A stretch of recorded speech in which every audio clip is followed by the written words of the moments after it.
Por favor, silêncio na plateia. Bem-vindos. O Grupo Tricolor Deep Web orgulhosamente apresenta o podcast Papo Gremista com Léo Carrion e Ricardo Wortmann. Obrigado, Mônica. Obrigado. Fazia tempo que a gente não se encontrava aqui, né? Fazia tempo que a gente não gravava um podcast aqui com a nobre presença aí do nosso comentarista, Ricardo R.W. Wortmann, o homem da IVE, o homem que criou a IVE. Não criou a IVE, ele criou a expressão IVE. Se ele tivesse criado a IVE, a gente tinha que estar correndo atrás dele com tocha, mas não, ele só criou a expressão IVE. E o blog lá, o cornetadorw.com.br. Quem não conhece, bom, tá perdendo muito. Faça o favor de acessar lá o blog cornetadorw.com.br. Semana complicada aí, né? Cheia de assunto. E aí, Ricardo, como é que tá? Tudo bem? Sem vinho hoje? Tudo bem. Então, depois de quarta-feira passada, tá tudo tranquilo no Grêmio, né? Mas com muita expectativa no Brasileiro. O que nós vamos falar primeiro?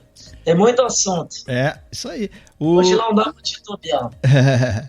Bom, aí, feliz Dia dos Pais pros pais, né? Que a gente foi nesse domingo agora, né? E, bom, o nosso produtor, o Paulo Duarte, selecionou algumas coisinhas engraçadas pra gente aqui que aconteceram nos últimos dias aí, né? Por exemplo, quem bombou na rede social aí, esses dias aí, foi o Marinho Saldanha. E ele fez várias declarações engraçadas e tal, e se envolveu em briga aí com o nosso amigo Volódia lá do hospício. Uma novidade. Não é uma novidade. Nada novo nesse front aí. E eu queria saber do RW aí, por que o Marinho Saldanha nunca foi do time da IVE? Um cara tão talentoso. O meu pai, já que nós estamos no Dia dos Pais, o meu pai dizia sempre que na hora da verdade ou na hora de uma crise, de um momento muito tenso, ele se revela. Está respondido aí sobre o Marinho Saldanha. Então é hora de falar sobre essa questão da IVE mordida com a flauta do Maicon, com o Romildo Bolzan festejando no vestiário. Olha, eu tenho, assim, vários amigos colorados. Nenhum desses meus amigos colorados se importou com a flauta do Maicon. Nenhum. O torcedor não se importa com isso. Quem se importa com a flauta do Grêmio é a IVE que se morde. Exatamente. É a IVE que se irrita com a... Porque os meus colegas colorados que me flauteiam, eu não tenho... Eu tomo café dos corneteiros com colorados, a flauta é livre. Exato. Ninguém policia a flauta do outro. Exato. Então eu vivo há mais de meio século num ambiente de flauta que é normal. Quem não aceita a normalidade é a IVE. Então vamos colocar fatos históricos. O Hugo pega um caixão de defunto, a IVE termina com o Hugo. Considera persona não grata, faz o diabo com o Hugo. D'Alessandro pega o caixão de defunto, é o jeito dele, não dá para protestar, o ambiente fica muito chato sem a flauta, o ambiente do futebol tá chato. Não vamos grenalizar, grenalizar. Vamos citar outro exemplo. O André Lima faz o gesto do Kid Abba, com a bunda roçando na grama, a IVE entra em surta. Ali eles sentiram. Ive entra em surto. O Damião, quando fazia gol e debochava do Grêmio, a Ive acha normal. A Ive acha normal. E o mais gritante de todos, vamos citar só 3 exemplos, porque teriam 300 exemplos. Né? O Sacha, quando pega a bandeirinha, faz a valsa com a bandeirinha, aí ele achou lindo aquilo ali. Show de uma criatividade. Flauta sadia. Extraordinária. E quando o Edilson fez da bandeirinha do escanteio, caiu o mundo em cima do Edilson. Então, essa questão da Ive, da flauta, não é a torcida do Inter que se revolta. Não é o torcedor. Quem se revolta e quer pautar o comportamento dos jogadores do Grêmio é a Ive. Então eles não mudaram em nada. Aliás, eles não mudam nada há exatos 80 anos que eles são assim. O teu amigo Luciano Potter, depois... Bom, esse não é da Ive, esse é assumido. Esse é assumido, mas ele é teu amigão aí, né? E ele, depois da flauta aí, do Maicon, do PP, do Romildo, etc., ele foi gozado por um amigo dele lá no Twitter, e ele desandou o cara. Vive só de Inter, que vida triste, que não sei o que. Aí veio o perfil lá, um fake lá do Facebook chamado Rei do Sul, que eu chamo de Rainha do Sul, que é um chato pra caralho. Então, um abraço pro Rei do Sul aí, que eu até bloqueei porque é chato demais, muito chapa branca. Mas ele fez uma boa. Ele veio e juntou embaixo dessa frase aí do Potter, ele juntou a fotinho do Potter com mais 2 banana e o Baldasso vestido de noiva, por causa... De noiva não, de debutante, por causa dos 15 anos do Grêmio. Eles fizeram uma sessão de fotos para debochar do Grêmio. E aí? Exatamente. O que tu então diz? É isso aí. Quem se irrita com a flauta do Grêmio é a Ive, não é o torcedor do Inter. Né? Não é o torcedor do Inter. O torcedor do Inter está no papel dele lá. Quando eles ganharem, eles vão nos cornetear e nós vamos reagir normal com eles.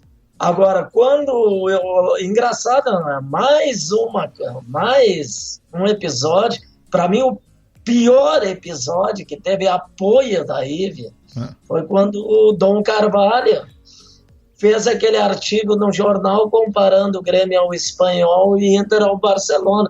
Não teve nenhuma revolta, repulsa dos isentos vermelhos com isso. Eu fico imaginando se o presidente Romildo Bolzan escrevesse um artigo colocando o Grêmio como Real Madrid e o Inter como Saragossa. Eles iam levantar armas, eles iam invadir a arena para agredir o presidente. Eles iam pro STJD pedir a suspensão do Grêmio. Então, esse assunto surrado da Ive que não... Agora vamos falar no capitão, hein? Vamos prestar uma homenagem ao capitão. Homenagem, mas não, uma homenagem sincera. Homenagem sincera ao capitão.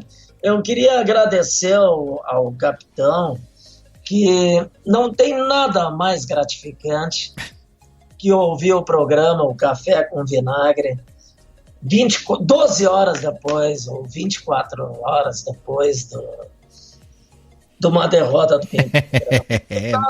Para mim, assim, é um espetáculo maravilhoso, porque o cara se delicia. Ele espuma, ele fica louco, ele alucina, ele xinga os caras que tocam flauta. É um espetáculo imperdível. Para mim, é melhor ouvir o capitão depois do que o pós-jogo do Grenal. É verdade. Porque o capitão, quando faz o programa, ele carrega toda aquela dor de várias horas e ele manifesta, ele expressa isso no programa, que eu acho maravilhoso. Ele passou sem dormir a noite inteira, na pilha, entendeu? Então quando ele chega no programa, ele tá assim, azedo é apelido, ele tá, o que corre nas veias dele é sangue de cobra venenosa. Ele, inclusive, sabe que não falha nunca, ô Ricardo? Quando o Inter perde, ele lembra o Grenal do 5-2. Sempre. Não falha. É um relógio atômico. Não atrasa. Não. Nada, e nunca. Agora tem um negócio curioso que, se acontecer, ele vai ter um troço. Ele não vai resistir, né? O Renato, quando fez 6 jogos invicto no Grenal, o Renato deu uma entrevista coletiva lá, que estava com a invencibilidade. Não, o Dino Sani tem 12 jogos invicto, o Dino Sani. Tá, o Renato tinha 6. Aí o Renato foi para 7, ele, não, o Dino Sani tem 12. O Renato já está em 9, o Dino Sani tem 12, mas ele não diz mais com tanta veemência. Ele não pode? Não, ele tá apertando, quer dizer, a água tá batendo no nariz do Dino Sani. Tá batendo no nariz do Dino Sani.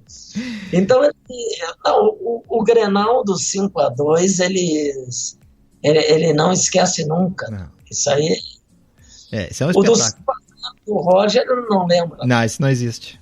Não existe. Agora a nova deles é que o Grenal do 5-0 não valeu, porque o time estava querendo derrubar a diretoria, não sei, algo assim. Não, o Grenal do 5-0, isso aí é tudo onda deles. Foi o Grenal do Fato Novo.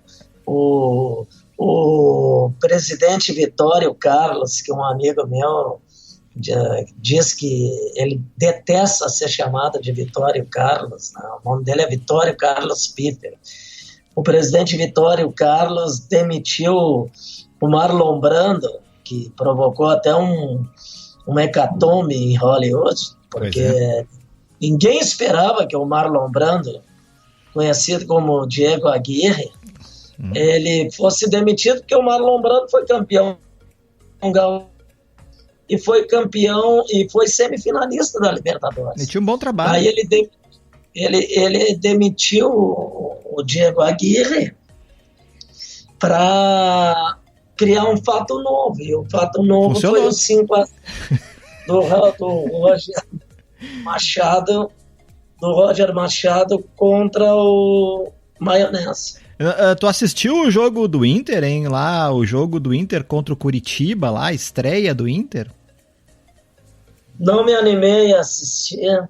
Não? Não. Às vezes esse time do Colorado, para mim, é pior do que o time que foi rebaixado. É muito ruim. É muito ruim. E secar também é o secar não deixa de ser um exercício de prazer. Mas secar o Colorado, assim, eu vou secar, óbvio, mas você precisa tomar sal de fruta antes, tudo, porque péssimo futebol deles é enlouquecedor. Eu tava dizendo, viu, para meus amigos colorados aqui, que a maior maldição a pior coisa de ser gremista é que tu te obriga, pra secar, a assistir os jogos do Inter, e são horrorosos. Então eu assisti, viu, deixa eu te dar meu depoimento, eu assisti o jogo do Inter, e assim, tu imagina, durante a depressão aqui nos Estados Unidos nos anos 30, as pessoas não tinham roupa, não tinham comida, não tinham nada. O jogo do Inter Curitiba, ele foi como um mendigo nos anos 30, de tão pobre. Horrível. A bola, coitada, nunca foi tão maltratada.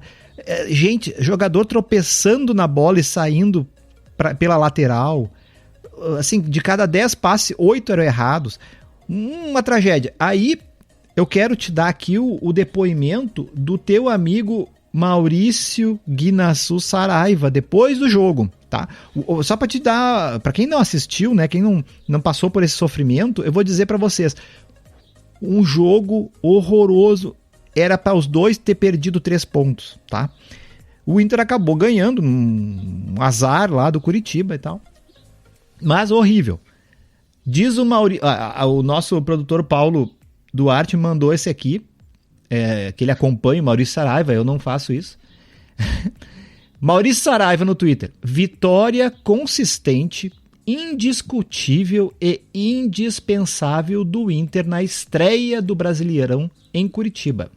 O time teve bom comportamento emocional após a derrota no Clássico e jogou bem no Couto Pereira. Patrick, melhor em campo. O Patrick é uma catástrofe, tá? Aí vem o Haroldo de Souza, que é o famoso narrador lá, que agora tá encostado lá na Rádio Grenal, e comenta o tweet do Maurício Saraiva. E ele escreve... Perguntou se não era fake. Ele escreve: isso só pode ser fake. Um colega escreveu isso, porque a opinião do Maurício Saraiva é tão absurda, é tão doente. Como é que tu explica? Tu acha que eles estão saindo do armário ou eles perderam totalmente o equilíbrio emocional? Como é que tu explica isso? Tu que é um especialista em IVE. Eles costumavam esconder melhor, né? Não, eu acho assim, que a IVE, ela funciona... Quando a IVE tem dois momentos dela que eles exteriorizam, que são colorados mesmo.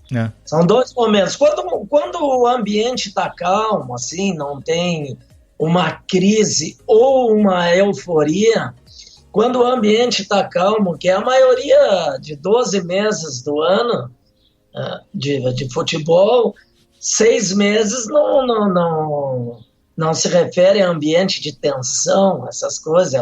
Os campeonatos vão transcorrendo normalmente. Mas quando tem episódios de crise ou de uma grande euforia, exemplo, véspera do jogo contra o Tigres, que eles poderiam ir para a final da Libertadores, essa questão da IVE, dos isentos, eles brota na pele, brota. Então, eles não conseguem administrar na crise e na euforia o amor que eles têm pelo vermelho. Então, assim, vem um cara da Tanzânia aqui e cai nesses momentos aqui em Porto Alegre, ele diz: pô, mas esses caras são identificados, porque eles estão exteriorizando aquilo ali. Qual é o esforço do Maurício Saraiva hoje, de todos? É fazer um ambiente bom para o Cudê. Então, na tentativa, o que faz um jornalista não identificado? Um jornalista que olhou o jogo, o jogo foi uma merda. A IVE não consegue dizer isso aí. Por quê? Porque ela tem que proteger o Cudê. Ela tem que fazer aquela bolha de proteção ao Cudê. Então, nesses momentos aí, a IVE é histórica. Só que, às vezes, eles quebram a cara. Exemplo, eles estavam numa tremenda de uma bolha em 2016, ocultando tudo que estava acontecendo lá, e eles prejudicaram ainda. Porque eles estavam dentro da bolha. O Alex foi num programa do Vidarte, ou deu uma entrevista para o Vidarte, que estavam tirando dinheiro com pá, lembra? Lembro, claro. O Paulão deu um tapa em alguém no vestiário, isso aí foi descoberto 8 meses depois. Então a IVE, em 2016, para a alegria nossa, no sentido de proteger, entre aspas, a agremiação, eles prejudicaram. Porque colocaram todas aquelas mazelas dentro de uma bolha. É isso que eu falo para nossa torcida. Ultimamente, a nossa torcida também está nessa vibe aí, de ter que proteger o Renato, proteger qualquer jogador. Se chegar amanhã, sei lá, o Rafael Sobis ou qualquer outro jogador desses aí que tradicionalmente são secadores do Grêmio, vamos dizer assim, eles vão querer dizer que tem que apoiar o cara. Não. Eu agora entro num momento difícil de torcedor, né? Porque eu ouvi no rádio agora, acho que é verdade, o Grêmio vai com mistão amanhã, parece, vão poupar o Jeromel, não sei mais quem, mas independente de amanhã, eu não vejo um discurso no Grêmio, de querer ganhar o Campeonato Brasileiro. Não tem. Não tem. A mensagem que vem, lamentavelmente, lá da Arena é que o Campeonato Brasileiro não é importante. Eu não escuto mais entrevista, não do Renato, não escuto entrevista de treinador brasileiro. Não escuto, não aguento. Sinceramente, não tem mais idade para aguentar treinador brasileiro, porque eles nunca perdem, sabe? Eu canso de ver aí o Klopp falando, Guardiola, o Zidane falando nas coletivas que perderam, que o outro foi melhor, que jogaram assim, jogaram assado. Nós nunca perdemos. Não. Os treinadores brasileiros, Muricy, Luxemburgo, Celso Rotti, Maionese, Renato, todos, nenhum perde. Não. Nenhum treinador brasileiro consegue perder. Nenhum treinador brasileiro consegue dizer o que o Guardiola diz assim: fiz isso, fiz aquilo, fiz isso, mas o Klopp neutralizou assim, assada, o Klopp fez isso, o Liverpool foi melhor. Nunca ouvirei de um treinador brasileiro isso aí. Nunca ouvirei. Por isso que vão perder 50 anos de Copa do Mundo. Mas eu vou te explicar por quê, meu querido. É porque eles não entendem de futebol. Se tu olha o treinador brasileiro médio, os medíocres, os medianos, que nem o Renato, que nem o Mano, eles não entendem de futebol. Eles estão naquela de grupo unido, de motivação, passar fita. Aqui, eles passam fita, DVD dos familiares pedindo pro cara se motivar em campo. Eu não quero entrar na polêmica do Renato aí, tu é um cara que briga muito nas redes sociais aí, eu entro na questão institucional do Grêmio em detrimento do Campeonato Brasileiro, que é uma questão histórica do Grêmio, que lá no livro, tem livros aí mostrando que o Grêmio desde 89, com o advento da Copa do Brasil, o Grêmio é um abandonador histórico de Campeonato Brasileiro. Agora tem essa onda da premiação, que isso é uma lenda urbana, que as pessoas dizem que a Copa do Brasil paga mais do que o Campeonato Brasileiro. Piada, não paga mais. O ano passado o Grêmio chegou à semifinal da Copa do Brasil e o Grêmio, é só olhar o balanço, ganhou 4 vezes mais no Campeonato Brasileiro do que o Grêmio na Copa do Brasil. O Grêmio ganhou no Campeonato Brasileiro do ano passado, é só olhar o balanço, 4 vezes mais que a Copa do Brasil, que nós fomos finalistas. E se o Grêmio tivesse ganho a Copa do Brasil, o Grêmio teria ganho 50% a mais do que a Copa do Brasil. Mas tem essa lenda urbana que, inclusive, o Renato disse, parece, domingo, que as fases pagam, mas tudo lenda urbana. O Grêmio em 89 ganha a Copa do Brasil e as 3 primeiras rodadas ganha a Copa do Brasil em agosto em 89. O Campeonato Brasileiro era metade de agosto, setembro, outubro, novembro, dezembro. O Grêmio nas 3 primeiras partidas botou os times reservas. Para poupar na Supercopa. Então o Grêmio tem um negócio que me entristece muito como torcedor, e é chato falar isso, e eu vou falar sempre nisso aí. O Grêmio tem uma tradição muito ruim de menosprezar o Campeonato Brasileiro, independentemente de supostas vantagens financeiras em outras competições. É histórico. A dupla Grenal ostenta números vexatórios que envergonha o Rio Grande do Sul no Campeonato Brasileiro. Colorado está 41 anos e o Grêmio está indo para 24 anos sem ganhar Campeonato Brasileiro.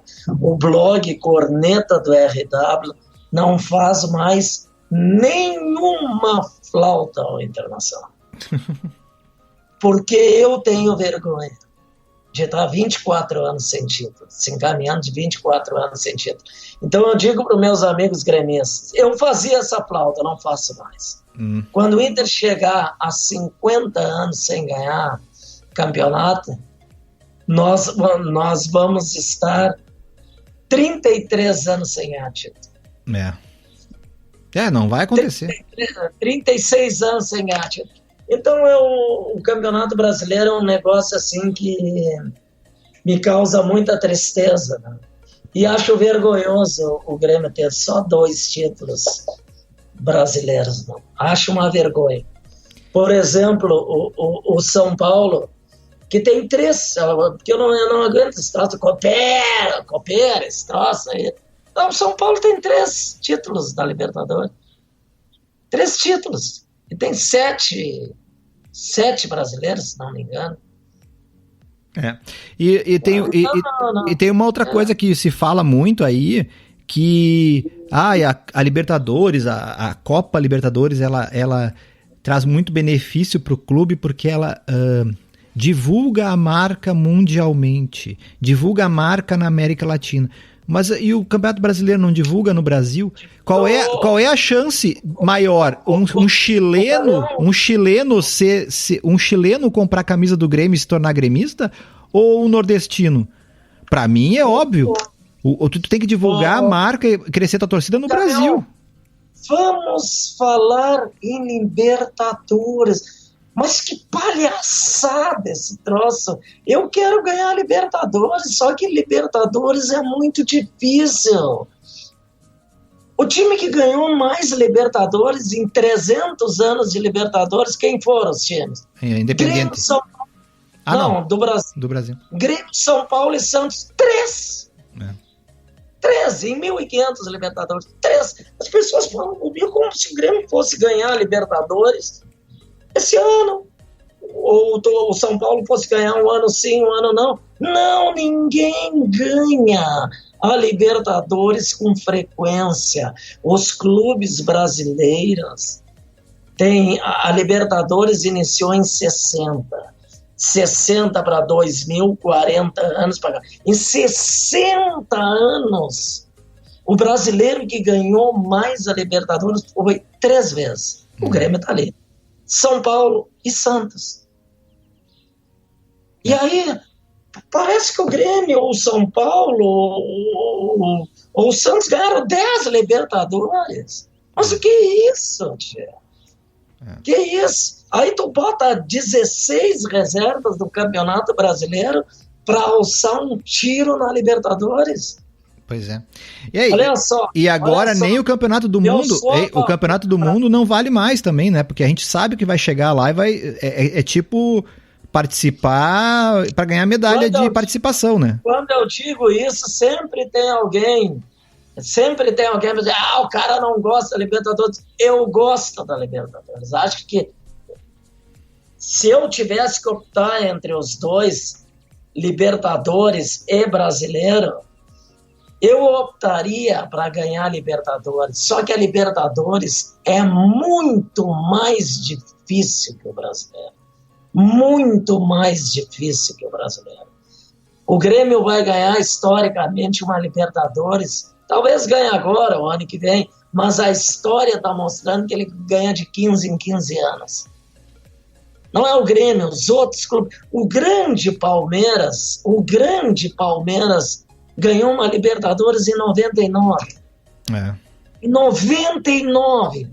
Aí, o que eu não aceito como gremista é isso. Tem um jogo da Libertadores pela fase classificatória, que tem Boiacó, Chicó e Chuchuca, não sei das quantas, que o Grêmio está classificado, o Grêmio vai lá e bota 15 reservas no Brasil. Tá, mas qual é a desculpa de botar misto agora? Não tem Libertadores. Qual seria? Tem. Cansaço futuro. Cansaço futuro. Eu acho que sim. Pode ser cansaço mental, né? Bom, falando aí essa semana... Vamos mudar de assunto. Vamos mudar de assunto. Tá deprimente, tá deprimente. Isso é muito ruim, é deprimente. Teve uma entrevista aí do Renato, né? E ele criticou o Jorge Jesus por ter ligado pro Everton antes do Grenal. E isso deu um bafafá no Brasil inteiro. Para minha surpresa, a IVE publicou uma matéria no jornal relatando que o Renato telefonou para jogadores que viraram contratações no Grêmio e citou o Cortez e o Diego Souza. Fez uma reportagem sobre isso. O nosso produtor foi atrás aqui e descobriu que tanto o Cortez quanto o Diego Souza estavam livres no mercado. Estavam livres. Estavam livres no mercado, isso é onda daí. O que tu acha disso? O que tu daria assim, de 0 a 10? Qual é o nível de mau caratismo? Não é um absurdo, cara, eles fazerem uma reportagem pra ofender o técnico do Grêmio? E olha que eu vou te dizer, eu discordo muitas coisas do Renato, mas eu acho que ele estava certo nessa. O jogador vai jogar, o cara liga pra não jogar. Isso, o Jesus, que eu acho um baita de um treinador... É um arrogante. O Jesus fez uma coisa terrível para o Flamengo, né? Ele assinou um contrato, botou uma multa de 1 milhão de euros e baixou a multa, que o Flamengo queria uma multa alta, né? E um mês depois saiu, quer dizer, o troço foi deliberado, né? Então, essa aí do Jesus foi para matar. O caráter não é o forte dele, ele é bom técnico. Agora, é uma sacanagem isso de ligar. Agora, eu já vi coisas terríveis no futebol. Eu, por exemplo, estava no Olímpico e vi o Muricy num jogo Grêmio-São Paulo. Antes do jogo Grêmio-São Paulo, e convidar o Hugo para jogar no São Paulo. E funcionou. Funcionou. Foi foda. Então, isso aí é brabo, né? Isso é um ambiente que a gente vive. Uma nota 0 pro Jesus aí. Nota 0 pro Jesus e pra IVE, com essa reportagem filha da... Parece aí, essa semana também teve um show de membros da IVE tentando vender o tal de Bruno Fux. Não sei se tu acompanhou, mas aqui tem... nosso produtor Paulo Duarte fez uma seleção aqui de tweets do Eduardo Gabardo, Rafael Gomes, entre outros aqui, eu acho que o Pipoca também, né?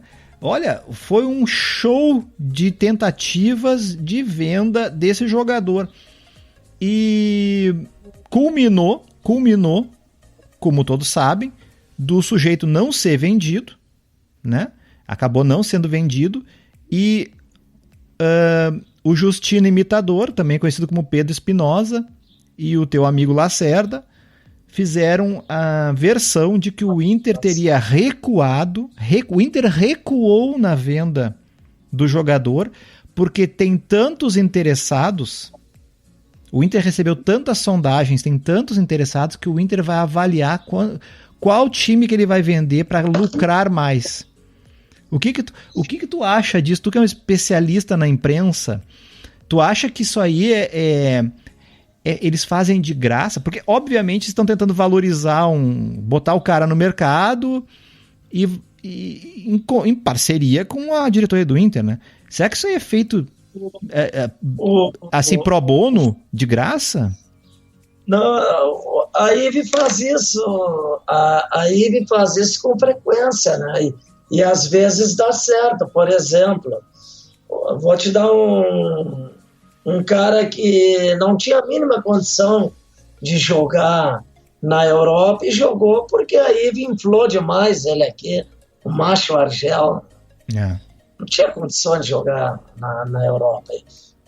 Que é outro que a Ive inflou e foi para a seleção brasileira e depois foi para o Real Madrid, ficou no time B do Real Madrid, César Prates. Vamos citar outro do o Alisson, goleiro Alisson. Não, mas o Alisson é bom goleiro. O Alisson é bom. Tu acha? Não. Não, o Alisson goleiro é bom. Comum. É bonito. Prefiro não opinar nisso aí, porque aqui tem muito discurso homofóbico. Que se eu disser que o Alisson é bonito... Tu é viado.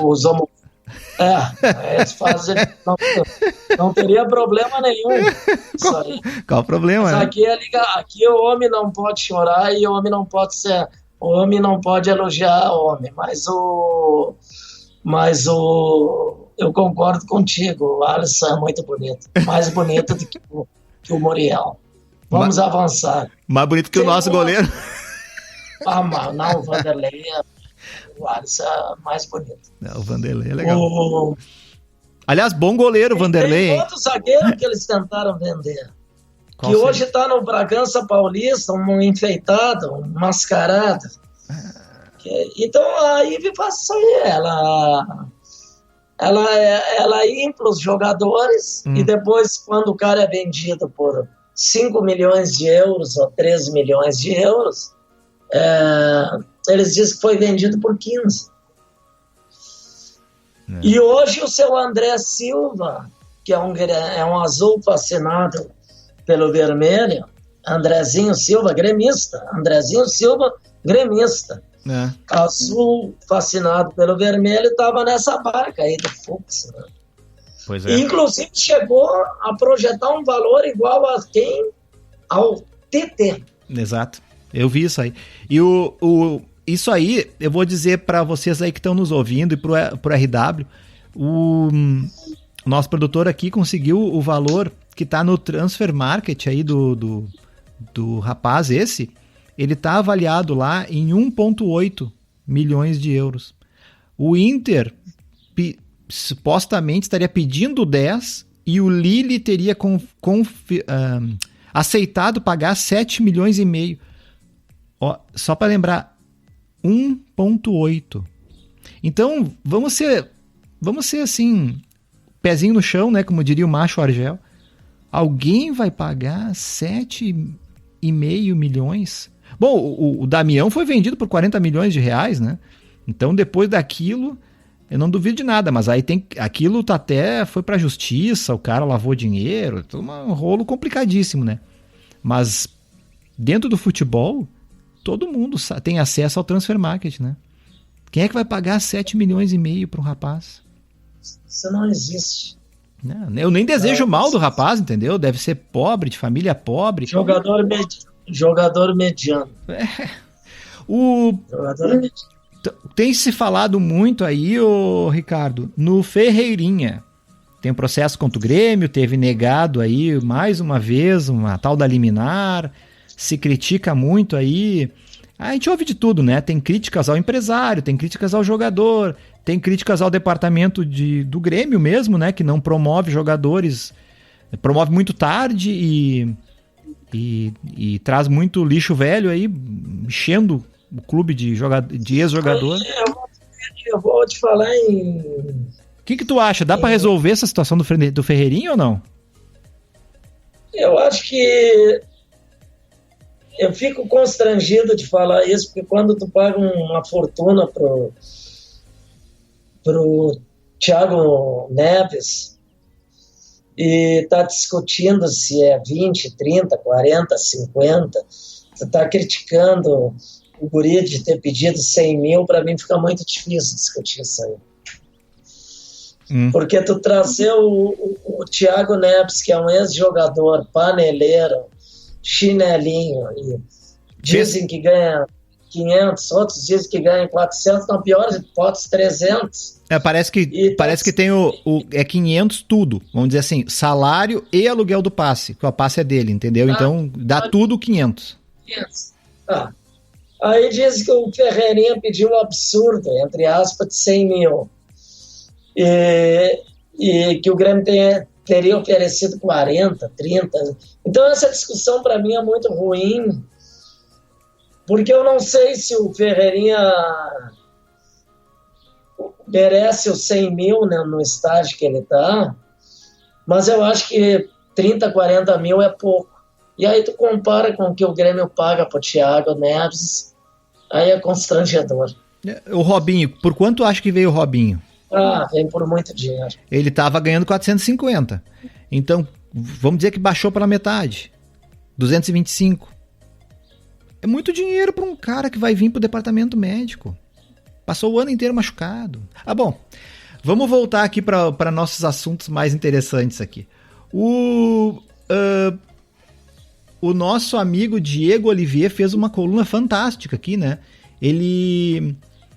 Ele fez aqui uma avaliação do Odair Maionese.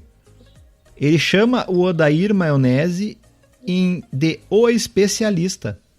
Um técnico que tira leite de pedra. Teve problemas apenas no primeiro tempo, diz ele. Sobre o Grêmio, né? Claro. E o Fluminense...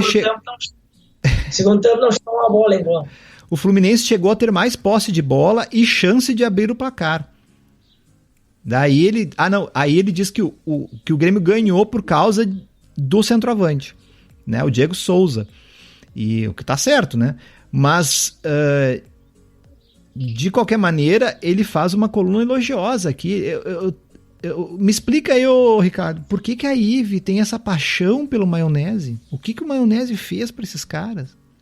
É um técnico para lá de medíocre. Não, aí a questão...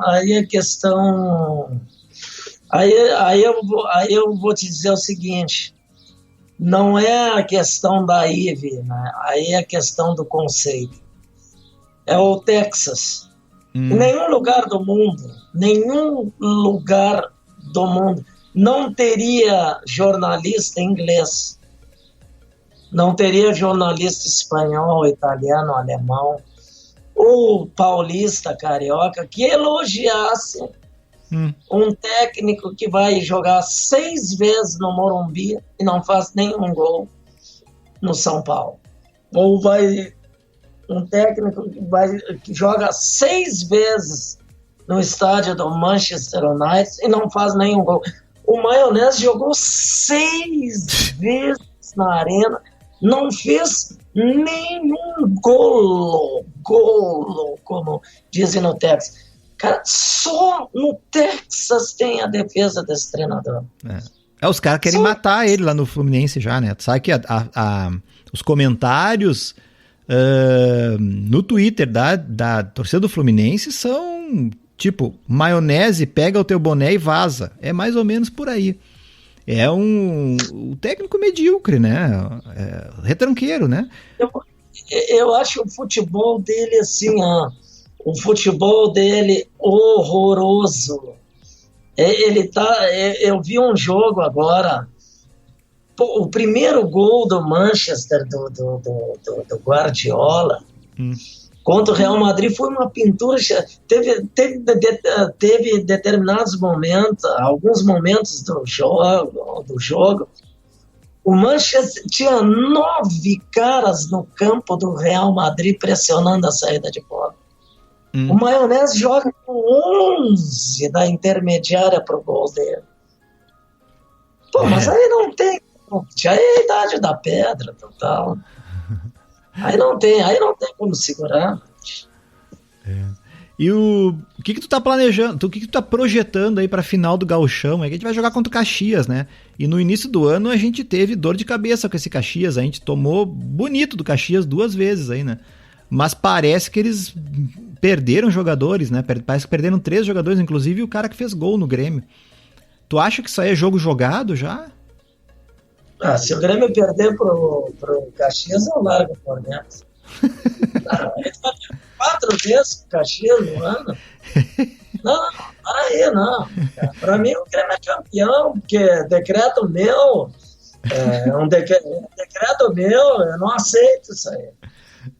Se o Grêmio tivesse ganho as 2 do Caxias, tudo bem. Um efeito surpresa. Mas se o Grêmio perder o Gauchão, vai ter que perder todos pro Caxias no ano. Não. Não tem como. Eu também acho que isso aí é jogo jogado, tá? Isso aí... Jogo jogado. Podem nos cobrar aí se o Grêmio perder. Pode cobrar, e se me cobrar, eu mereço. Se perder, eu mereço tomar uma pedrada mesmo. Tem que dar cabeçada na parede. E eu não sei se tu acompanhou, né? O Capitão Rec. Eu sei que tu é fã do Capitão Rec. Eu também sou fã do Capitão Rec. O pessoal me tira sarro de mim, que eu sou apaixonado pelo Rec. E eu sempre digo, olha, a diferença entre eu e vocês é que eu ouço o Rec e não acredito nele. Eu dou gargalhada. Vocês acreditam, e aí por isso que vocês ficam bravos. Mas então, o recadinho aí pros meus haters que ouvem o programa. É engraçado, né? Eu falo as coisas aqui, o cara, né, não gosta do que eu falo, mas ele me cobra, então ele ouviu o programa, né? Então tá bem. Um abraço aí. O Capitão Rec tava falando 2 dias seguidos que o Grêmio deveria contratar o Robinho. Mas atenção, não o Robinho esse que veio. O Robinho aquele que tá na Turquia, o Robinho Ceradeira, o Pedala Robinho. E 2 dias seguidos o cara falando. Aí levantaram os números do Robinho, parece que fez 1 gol nos últimos anos, jogou 8 partidas em 1 ano. O que tu acha? E ele continua insistindo que o Grêmio deveria contratar o Robinho que tá livre no mercado. Tu acha que isso é ódio pelo Grêmio ou ele tá de gozação? Não, ele quer o Tardelli 2. Não, Tardelli 3, que é o 2 é o Thiago Neves. Ele quer o Tardelli 3. O Robinho não é. O Robinho deixou de ser jogador de futebol quando se transferiu lá para o Bina. Aí ele saiu, forçou para sair do Real Madrid, ele não quis mais jogar. E aí veio para o Brasil, teve uns espasmos. Espasmos está na moda, viu? Espasmo, porque o Diogo Pipoca diz, o futebol gaúcho é assim, tem ciclos de espasmos, de vitórias de um, de outro. Achei interessantíssimo isso aí. Ciclos de espasmos. Tá aqui na nossa pauta, essa coluna fantástica do Diogo. O Diogo Pipoca, ele é tão produtivo que às vezes a gente tem dificuldade de acompanhar ele. Se ele fosse... Se eu dissesse que eu não posso dizer que o Diogo Pipoca ele é passador de pano pro Inter e pra torcida do Inter, porque ele teria que ser um polvo, porque ele passa tanto pano, entendeu? Que teria que ter, sei lá, um octópode. Porque o cara é produtivo demais. Se ele pudesse fazer 4 colunas por dia para aliviar a dor dos colorados, ele faria 8, entendeu? Então é isso aí. Esse é o nosso Diego Pipoca, mestre. O Diogo Pipoca, eu não sei, eu tenho dúvidas sobre o Diogo Pipoca. Qual é o grande feito dele? Ou a crise da pipoca, ou ter comemorado o gol do treino do Damião, o treino que poderia levar para a seleção brasileira. Isso, aliás, um dia eu vou fazer uma pesquisa no Twitter sobre isso aí. Saudade do Zine, né? Qual foi a obra mais importante do Diogo? Não, calma. Não.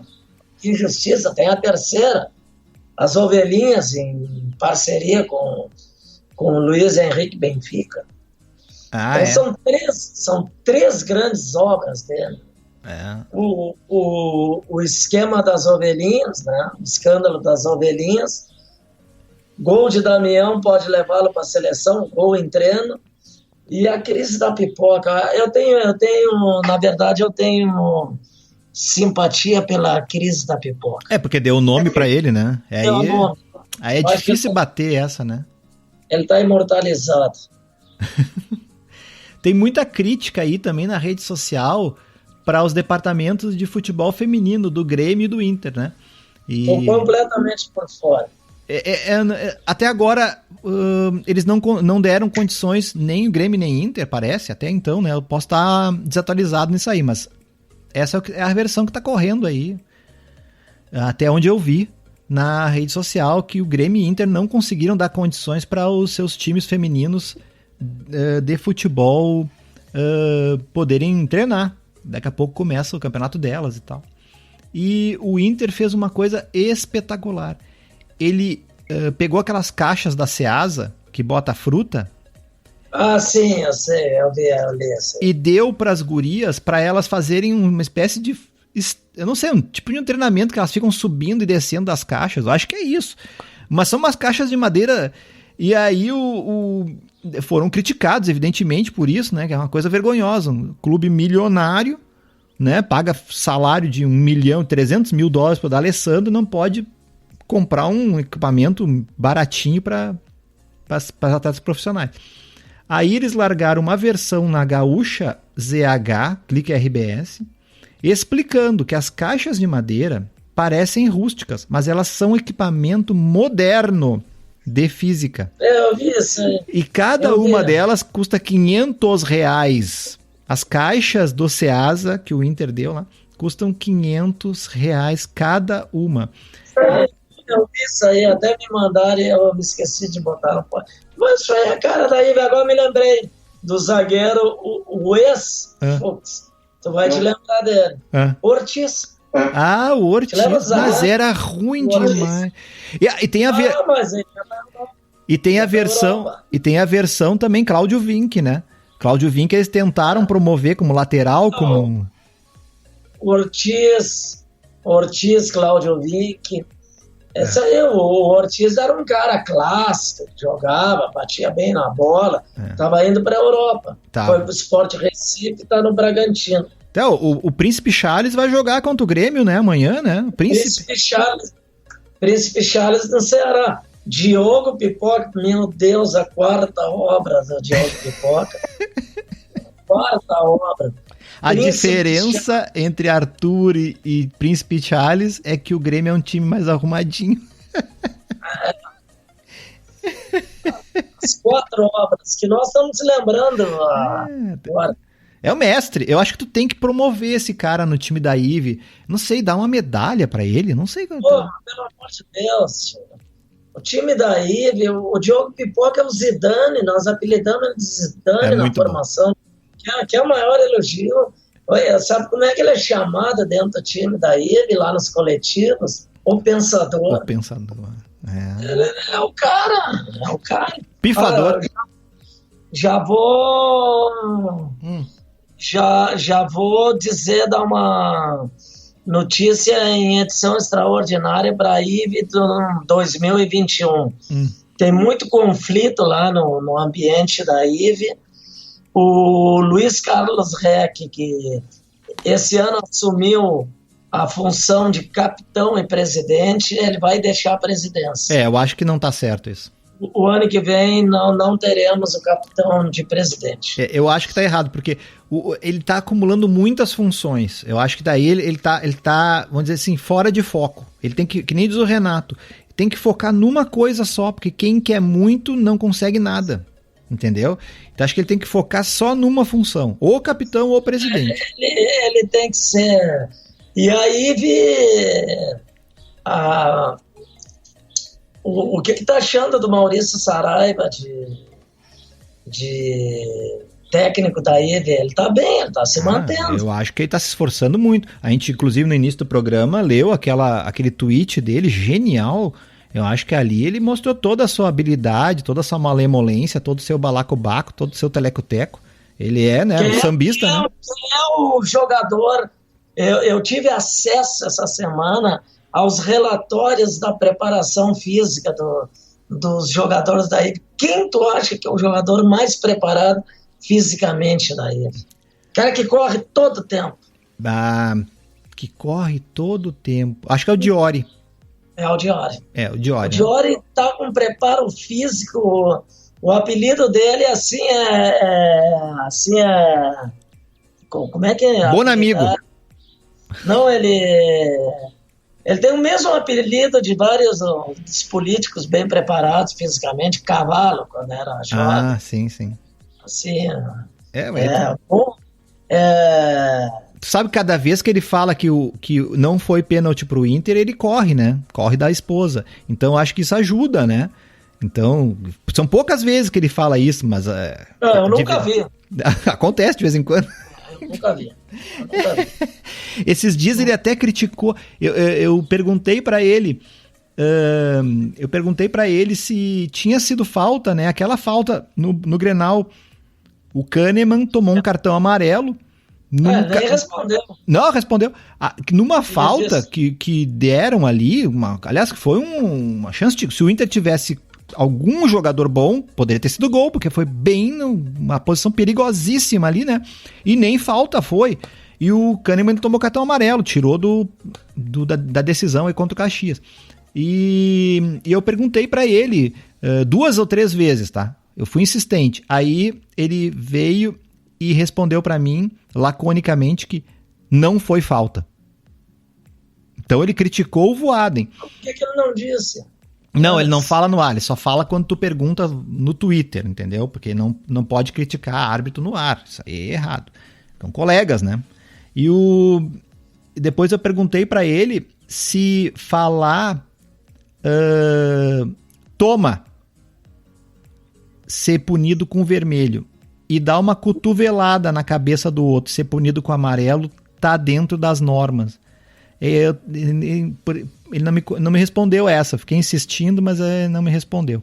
Então, tá me devendo aí, Diori, é nosso ouvinte aí, tá me devendo essa resposta. Eu quero saber qual é a regra que diz que o cartão pra cotovelada na orelha é amarelo e falar toma é vermelho. Caião, o Bolanes foi transformado em vítima, em réu. Agressor. Ele deu uma mordida no... Ai, meu Deus. Fizeram matérias e matérias. William, que era o lateral. Bom moço. É o William. William Cotovelo. Eles depois da agressão no Bolanhos, eles fizeram uma chamada institucional botando o William. Mas aquele foi ali, não... Foi o Inter. Mas deviam ter... né, tido a vergonha de não aceitar isso, né? O Leonardo Papola fez uma matéria especial com o William no mês de recuperação do Bolanhos, que nem foi entrevistado com o Bolanhos. O Bolanhos ficou aí todo arrebentado num hospital, esquecido pela imprensa. Destruiu o cara, né? Porque ele vinha super bem, né?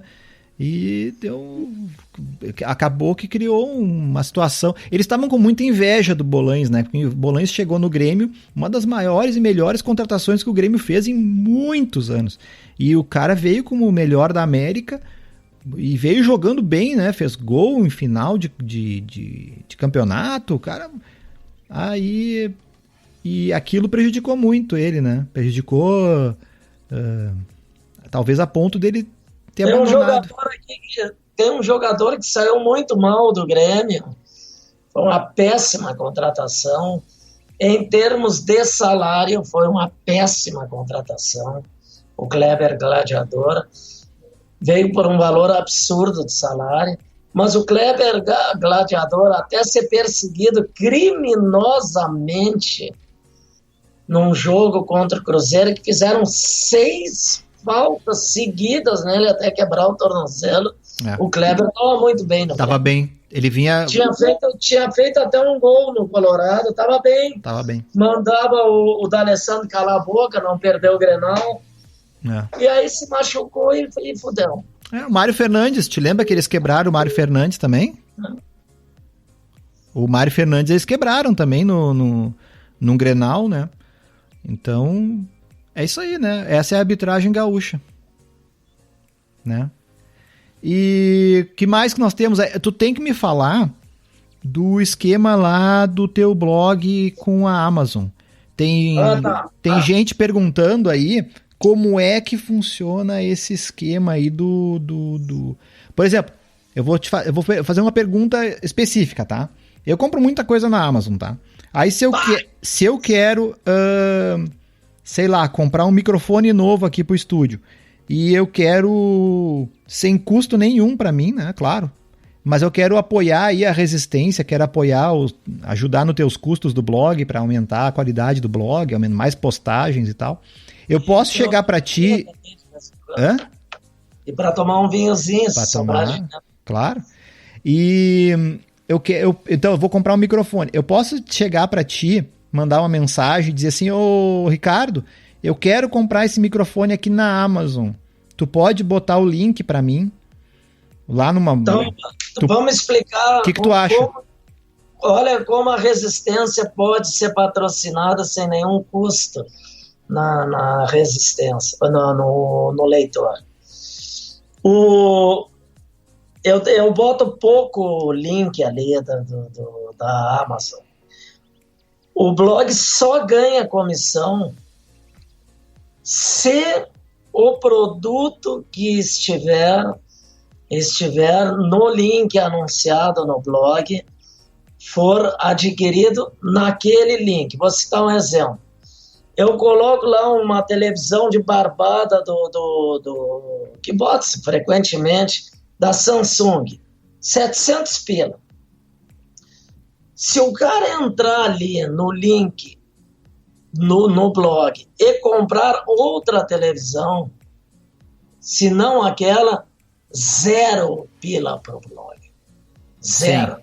Ele tem que entrar e comprar aquilo que está anunciado. Sim, mas e se eu quero a outra? Como é que eu faço? Eu não quero a Samsung, eu quero outra TV. O cara pode te avisar e tu bota o anúncio? O furo da bala é esse aí. Então, o que acontece? Um colega, um amigo meu aí, chegou lá, foi comprar determinado produto eletrônico lá e me mandou o que ele ia comprar. Aí eu coloco lá o link específico daquele ali. Então, o cara que está ouvindo nesse minuto do podcast, está pensando em comprar um notebook no final de semana e é leitor do blog e apoia a resistência, pensa o seguinte: escolhe o teu Facebook, escolhe o teu notebook, me manda a foto ou o link dele para mim, eu em 5 minutos boto no blog. E qual é o e-mail? Qual é o e-mail que tu recebe isso? Ele tem, do blog tem o meu telefone. Tá, beleza. Todo mundo sabe qual é o meu endereço, o meu WhatsApp, todo mundo sabe, aí já é domínio público. Aí o cara fala assim, RW, eu tô comprando lá 4 pneus que eu vi de barbada, não sei, em tal lugar lá. R$2.000. Tá, me manda o link. Eu vou lá e boto o link. Entendi. Aí quando ele adquire por ali, o blog ganha comissão para infernizar o Diogo Pipó. Eu vou estar mais feliz, vou ver que tá profissionalizando o blog. Então é simples isso aí. E tem custo pro cara? Ou o produto normalmente, o produto sai pelo mesmo preço, né? Isso é importante dizer. Preço, não tem custo nenhum, só que o blog da resistência vai ser o vendedor. Então é importante o seguinte, que normalmente, quando tu faz uma compra dessas, cara, não é uma compra que tu faz por impulso. Sim. Tu pesquisa, tu vai pesquisando assim, vamos me lembrar do Corneta lá. Então entra em contato comigo. O meu WhatsApp tá ali, 51 925 925 11. Ele seguidamente está no blog, no meu indicativo profissional. Isso aí, se emplacar, o blog vai mudar de outro patamar. Ele vai sair de 8 a 10 mil leitores por dia para uns 25 mil, 30 mil. Que hoje o blog tem... Para vocês terem uma ideia, o Corneta do RW no Blogspot, que graças a Deus é uma luz que me deram, e a convicção que eu tinha, eu não desativei. Ele, em pesquisa, tem 8 mil leitores por mês. Só do cara olhando o arquivo. No blog para pesquisar. Sim, eu acho interessante. extraordinário isso. É bom, o pessoal da IVE deve adorar também, né? Porque tem todas as cagadas deles lá arquivadas. Então é isso aí. É por isso que eles te adoram, né? É persona não grata aí na IVE. E então tá, acho que a gente foi aí todos os assuntos, né? Do momento, né? Agradeço aí o nosso produtor Paulo Duarte, que faz o trabalho Esse é um legítimo homicida da corneta. É um louco. Ele acompanha todas as rádios, todos os tweets. O cara é um trabalhador aí. Ainda bem que é novo, senão teria que tomar Viagra com tanta notícia. Tá tomando já, ele tá tomando a Viagra e aquele ozônio que estão dando em Itajaí lá também. Ele tá na fila lá. Teve gente aí que enlouqueceu, mas para de falar nisso. Aí, Paulo, brincadeira. O Paulo não, rapaz sério, o Paulo não gosta desse tipo de brincadeira. Então tá. Manda um abraço aí pra quem quiser e bom, eu tô aqui. Não, um abraço pra todos. Eu quero mandar um abraço especial pro Aires Zingano, o maior ave agorenta da história do blog. Todo ano ele anuncia que o Inter vai ser campeão da Libertadores da Copa do Brasil. Que continue fazendo isso. E nenhum abraço para nenhum touro hoje, para nenhum dos teus amigos touro? Um abraço. Eu quero dizer que o touro selvagem nos Estados Unidos é um assíduo leitor do blog. E quero mandar um abraço para um corneteiro lá de Sarandi, muito amigo meu, que toda vez que o Grêmio contrata um jogador com mais de 30 anos, ele toma um pilé que fica 3 dias embriagado na praça principal. Puta, eu vou fazer isso também. Boa ideia dele, boa ideia. E o nossas lives, hein? Quando é que a gente vai fazer a próxima, hein? Vamos pensar. Quem que a gente vai convidar na próxima aí? Porque a gente já convidou o Radaeli, já convidou a galera aí. Pra te falar a verdade, eu não gostei muito da live. Não dá pra fazer de pijama, como eu tô agora. Mas vamos discutir isso. É que tu quer ser aquele negócio, né? Que tu gosta de ser um homem bonito, né? Então tem que se arrumar, né? Tem que se produzir. Sim, aliás, aquela barbaridade que tu colocaste no meu Facebook lá, né? Quando eu casei, ficou tentando. Que homem! Olha, daí os amigos dele todos ficaram desesperados, né? O homem tá casando e leva uma vida dupla. Quase acabei com o casamento, cara. Não. Então tá bom. Tá bom, um abraço para todos os nossos ouvintes e até o próximo aí, Papo Gremista. Valeu!